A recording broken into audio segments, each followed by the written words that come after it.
Hey guys, Chris with Drop Dice. So I am back this week with Community Saturday, and I wanted to kind of talk about something that came up on my Facebook today, actually just before showing this video. I thought it was a good question because I see it come up every so often, and I haven't really given my opinion about this sort of thing before. So the question was actually posed by Sam D. I'm just going to say D because I'm pretty sure I'm going to screw up your last name if I try it. But Sam from the One Shot Group asked, "Hey, OSG or One Shot Group, can you help me understand when/why you would use random encounters or wandering monsters? I feel like it would be annoying to just have random monsters show up for no reason. Thoughts?" So he got a lot of people responding, and uh, generally a lot of people seem to be against random encounters, but I think it's in how you use them. So, um, yeah, I'm looking through the comments here, and it's and it's basically saying, don't use random encounters, don't do that sort of thing.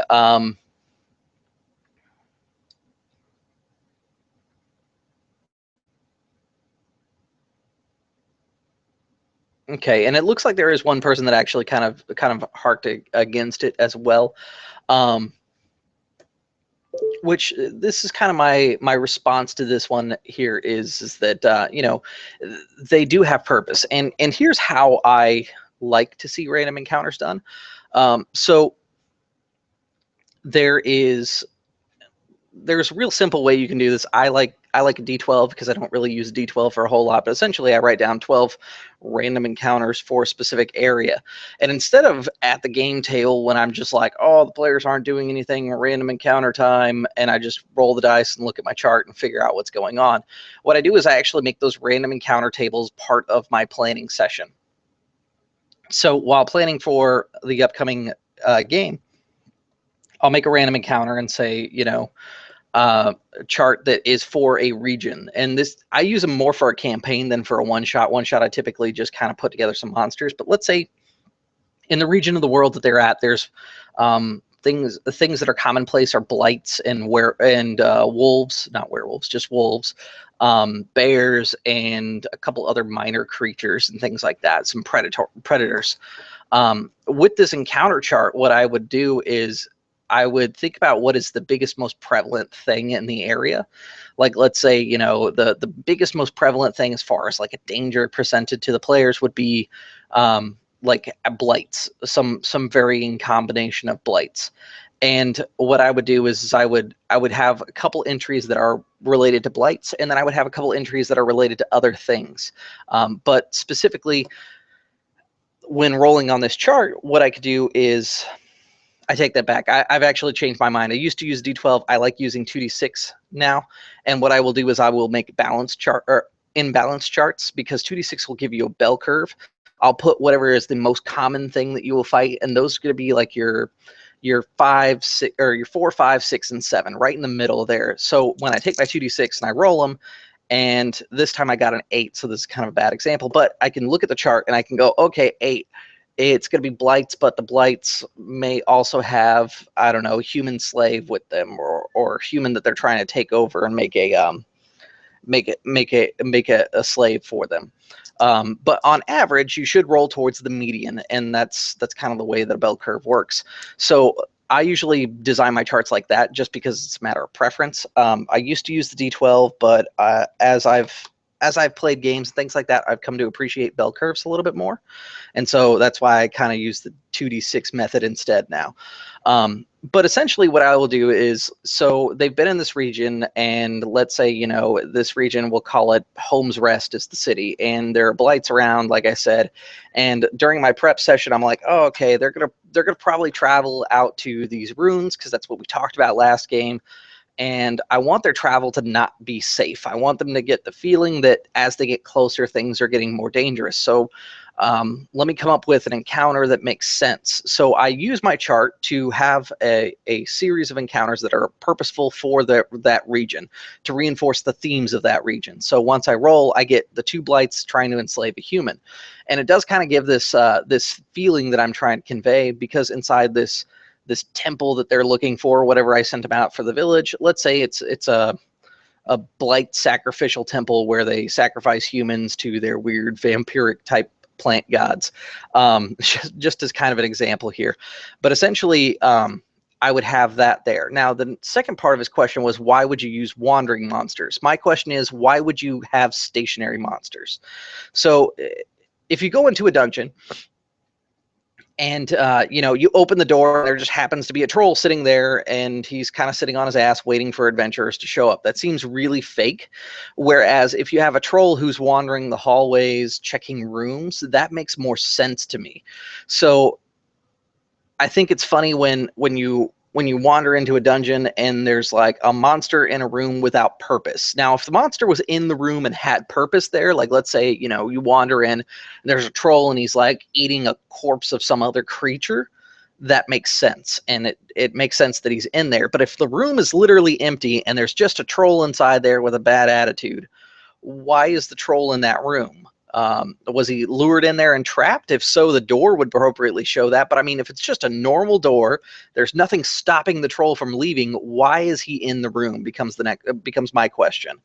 I find that to be more of a jolt to get out of the sense for game than having a creature who's wandering the hallways.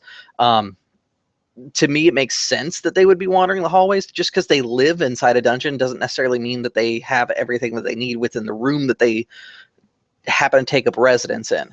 So, in this example, there's a troll in there, and the troll happens to eat blights.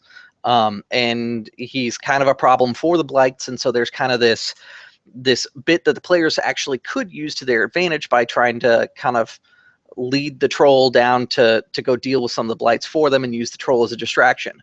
Well, to me, like I said, if I walk in a room and the room is empty and there's no reason the troll would be in there, he's not locked or anything like that, and he's just chilling with his weapons, it makes zero sense. But if I have the troll instead wandering around the hallway, maybe they hear the screams of some plant creatures, and maybe they see the troll like just chewing on a blight as it's dying, I think that makes a lot more sense. And I could see where some GMs, especially inexperienced GMs, what they typically will do is they'll take their encounter chart and they'll roll during the game. And that itself is probably the worst way to use random encounters, is to roll during the session and say, okay, 4 blights and a werewolf, or 4 blights and a wolf pop out. I don't know why I keep going to werewolf, but 4 blights and a wolf pop out, and they attack you. It's not meant to feel like Pokemon, where if you go in the tall bushes, a monster might get you. The way I use a chart is to kind of reinforce the environment, and I think that's a better way to use random encounter charts, is to simply use them as part of your planning stages. The stop in the middle and thinking about things is where you start to lose players. So as much streamlining as you can possibly do would be great. And the reason I like the random encounter tables is because the temple, I probably wouldn't use a random encounter table per se, but I would still use the wandering monster mentality, because in a dungeon, I feel like wandering monsters make a lot of sense. Even in the real world, even out in the wilderness, wandering monsters make a lot of sense. But inside the woods and things like that, that's where I find it more useful to use random encounters, especially if, like, your game has been very story driven and hasn't had an encounter for a while. Perhaps maybe throwing in a random encounter will kind of bring your table back into that aspect of the game, because ultimately the game does have a combat aspect to it. Now, it's up to you how much of that you want to play up, or if your players even want to play that up. But if you do happen to have players that are interested in combat, I think random encounters are a nice way to break up some of the political tensions that you may have inside your game. That's pretty much how I use them. If anybody has some other suggestions about how they use them or how they don't use them, I think it'd be more productive to say how you use an random encounter table than saying I don't like them, I don't use them. So I'd like to see anybody who decides to comment on this video going towards that side of the conversation. Now, I'm totally with most people in the fact that I don't like random encounters the way that a lot of people interpret them by using them at tables. But I think as a prep tool, they're actually quite handy, and they do reinforce the continual themes, especially if you use a bell curve chart like I'm talking about, because chances are I'm going to land more often on blights in this area, and it is going to reinforce the fact that there are blights in the area, and that's something that the players have to deal with. Now, I could just play in every single encounter and not use a chart, but for me, I think using a chart speeds up my prep process. So if I have a game that I'm not able to prep for completely during the week, and I go, oh crap, I want to do something this week, but I don't have anything in mind. Okay, I wanted them to go to the temple. The journey's not going to be safe. Let me roll on this chart. Here's what they're going to face. Bust out my little stat blocks, have them in my notepad ready to go, and then bring in the players and let them do whatever the players do. And ultimately, I don't think that the random encounters should be forced either. I think players have a lot of agency when it comes to combats and things like that. They could choose to fight. They could choose to walk away. They can choose to press the attack if the monster runs away, that sort of thing. And if you do decide to use it, don't necessarily push your random encounters on your players. Like some players will do stuff like they see a brown bear in the woods and the bear hasn't caught on to them yet because they happen to have good enough passive stealths that the bear hasn't noticed them yet. If they decide to just completely dodge that bear and avoid it, don't force your random encounter on them just because you planned on it. I mean, if they avoid the bear, they've gotten past the encounter, and that's something that you'll just have to accept. But that's, like I said, how I use the tool. Hopefully this helps out Sam with seeing at least what I find useful about random encounter tables. I know it's not for everybody. Like I said, I don't like using them during a game. I think that's just poor planning and a bad decision on any GM's part. I would almost rather a GM pull it out of his ass than pull it off of a random encounter table, because it's pretty much, let's stop the game so I can roll some dice, figure out what you're facing, and then I'll pull up some random book creature. And sometimes those creatures don't even make sense. Like, yes, we're in a swamp, but did we really have to fight an aboleth because it's aquatic? That doesn't make sense to me. So that's why I like building my own charts. I think that way I can have a huge amount of control as to what could be random encounters inside the area. Takes a little bit of extra prep, but I think it pays off in the end. All right, guys, that's all I have for today's Community Saturday.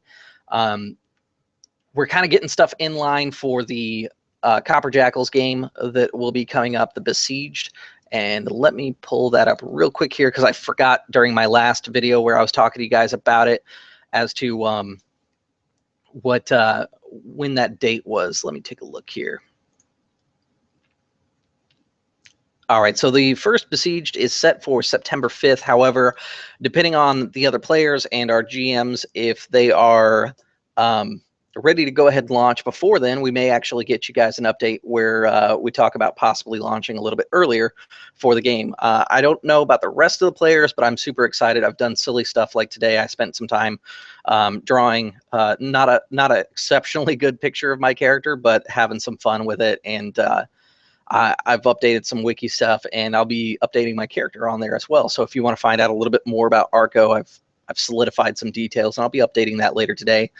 As far as stuff that's going on for me and my gaming, I'll be trying out Fantasy Age hopefully tomorrow. We're looking at possibly a one-shot if our GM has enough time to get everything together.